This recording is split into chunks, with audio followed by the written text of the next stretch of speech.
All right, so moving on to the final segment for you guys. Moving on to the final segment, I will be sharing my winners and losers from the NFL trade deadline, all the moves that happened today.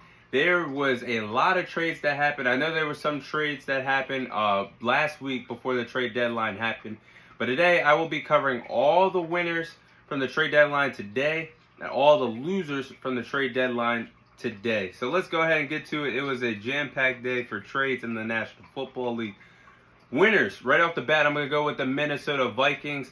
Somehow, some way, I just don't know how you stole a talent from a divisional rival. This is something we don't see in the National Football League quite often, let alone in any sport besides basketball, because divisions don't matter in the NBA. But you don't see anything happen like this in baseball. You definitely don't see anything happen like this in the National Football League, where a divisional rival gives up their best player for draft capital. And that's what we've seen happen between the Detroit Lions and the Minnesota Vikings. The Detroit Lions traded TJ Hawkinson, right now as we speak, as a top 5 tight end in the National Football League. Well, they gave him to a divisional rival, someone that they're going to have to play twice a year, and the Minnesota Vikings. So the Vikings landed TJ Hawkinson, stole them from the Detroit Lions today, and landed him at a perfect time for this Minnesota Vikings offense with Irv Smith, who is going on the injury reserve list, will be out for the next 8 to 10 weeks with an ankle injury. So they just filled a spot at the tight end position. So now they add TJ Hawkinson into the mix, a man who is not even in his prime yet, just getting started, not even 25 years of age yet, a young, great tight end out there that the Minnesota Vikings just got. And this comes at a dangerous time because the Minnesota Vikings find themselves at 6-1 in firm control of the NFC North, and they just got better offensively. Now, in this Minnesota Vikings offense, their defense is playing pretty good right now. Now, in this Vikings offense, you get Kirk Cousins. You get at the quarterback position. You get Dalvin Cook at the running back position. You get Justin Jefferson as a wideout. You have Adam Thielen as your second wide receiver. And now you get TJ Hawkinson at the tight end position. Ooh, it's about to get scary out there in Minnesota. Definitely a steal that transpired today. I think that was my favorite move that happened today, if I may say that. But losers, I think the Green Bay Packers missed out on an opportunity today. They did not get Aaron Rodgers any help at the receiver position. He's obviously frustrated with his young wide receivers that they have in Green Bay. Now things aren't getting better. They were on the phone with the Pittsburgh Steelers negotiating to get Chase Claypool. The deal was for a second-round pick to land Chase Claypool in Green Bay. Now, the thing is, Chase Claypool did go for a second-round pick before the deadline ended, but it didn't go to the Packers. It went to their divisional rival and the Chicago Bears for the same asset, a second-round pick. So they watched their guy that they tried to trade for in Chase Claypool go to a divisional rival somewhere where he is much needed. Justin Fields gets himself another wide receiver in that offense with himself. Darnell Mooney definitely has the potential to be great out there in Chicago. But this receiving core is a mess right now in Green Bay. Aaron Rodgers not getting along with this young wide receiving core. You can't turn to Allen Lazard. He's hurt. Randall Cobb hurt. They just got an injury-prone Sammy Watkins back from injury reserve. This receiving core is a mess. Definitely missed the mark on getting Chase Claypool today. Winners, the Miami Dolphins.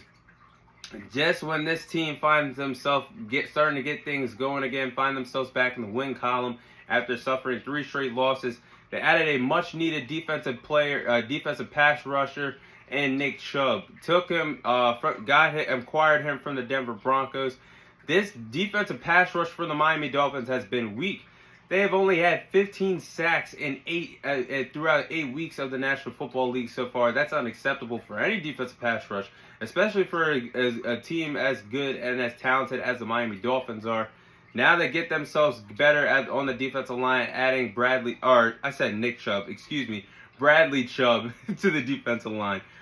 They also acquired Jeff Wilson, who I just mentioned a few moments ago, who is familiar at the running back position with Mike McDaniels. Now you can switch him and Raheem Mostert out another guy who is familiar with the Mike McDaniels offense. So Mike McDaniels is getting a lot of toys to play with in that Miami Dolphins offense. And let me credit the Miami Dolphins front office for one thing and one thing only. Whatever the heck they're doing negotiating-wise in that front office, it's truly working out for them. I just got to point this out before I keep rolling. The trade, they got 3 first-round picks back in the deal with the San Francisco 49ers that they made in the 2021 spring, right before the NFL draft. And when the San Francisco 49ers went all out to acquire Trey Lance, this is what transpired between the two teams and as time went on. So those picks into drafting all the draft capital that they got from the San Francisco 49ers, the draft capital that they got turned into drafting Jalen Waddle, 6th overall pick in the 2021 draft. Then during this past NFL offseason, you trade a 2022 first round pick to get Tyreek Hill. And you just turned your 2023 first round draft pick that you had for the San Francisco 49ers to get a pass rusher and Bradley Chubb. Man, that front office is looking pretty smart right now due to the fact that we don't know what Trey Lance is going to look like, his future is going to look like with the San Francisco 49ers. Right now, he could find himself as the backup quarterback when he comes back heading into training camp of next season, sitting behind Jimmy Garoppolo, depending on how good he plays throughout the rest of the season. If we look back on this trade 5 years from now, and Trey Lance becomes a bust, this is going to go down as the worst trade in NFL history for the San Francisco 49ers. Definitely, the Miami Dolphins are looking smarter at the end of the day than they are. And losers are the Los Angeles Rams.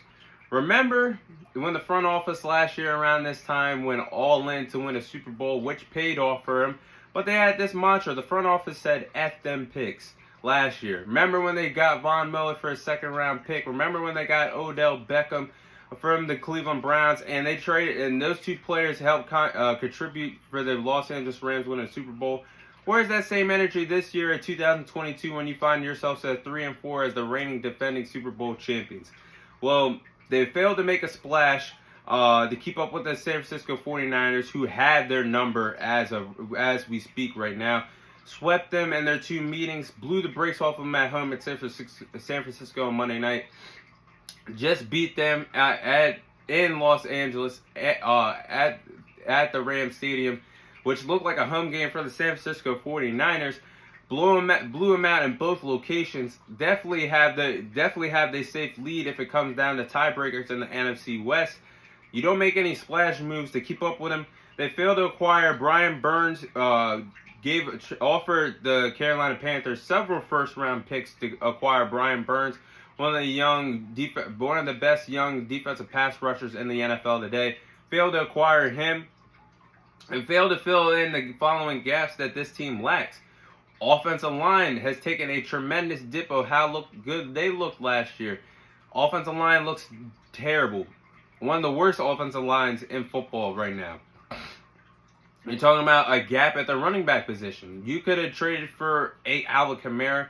You could have got your hands more dirty to acquire Christian McCaffrey and made sure the San Francisco 49ers didn't get him. There's a lot of Kareem Hunt you could have gave the Cleveland Browns a call about to acquire him. Failed to make themselves better at the running back position. At the wide receiver position, you're not getting it done with just Cooper Kupp and Allen Robinson, who Allen Robinson has had a lot of cardio games out there. They're just now getting to learn how to use him in that Sean McVay offense. You need another wide receiver to play in the slot to take the pressure off of Cooper Kupp, who is starting to face a lot of double coverage looks. Allen Robinson definitely is not doing anything special because you don't know how to utilize him. You need another wide receiver out there to play in the slot, and they're lacking another pass rusher, which helped Aaron Donald find success on the defensive line last year, especially come playoff time. Von Miller was his tag team partner on that defensive line. Now they lack another pass rusher on that defense. So there's a lot of things that this Los Angeles Rams team is lacking as we speak. They'll be lucky to make the playoffs this year. So they also failed to trade Cam Akers For whatever reason, the relationship between Sean McVay and Cam Akers never worked out.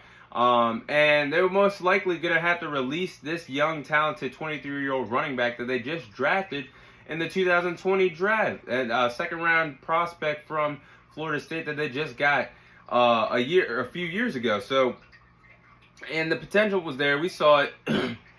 Great hard runner. Great pass catcher coming out of the backfield, coming back from that ACL injury. That Achilles injury last year. So the potential is there, and now you're not going to get any draft compensation for Cam Akers because you missed the mark on the deadline. You're going to keep him away from the team for the whole entire year. This kid's only 23 years of age, my age. I just don't see that happening. I think they're going on the inevitable, and they're going to end up releasing him. So those are my winners and losers from today, from the trade deadline that transpired before the trade deadline happened at 4 p.m. Eastern Time, 1 p.m. Pacific Time. But that is all the time I have for you guys today. Thank you guys for watching. Thank you guys for listening. This is your host, Thomas Tyree, signing off. And I'll see you guys on next week's episode. Oh, malfunction.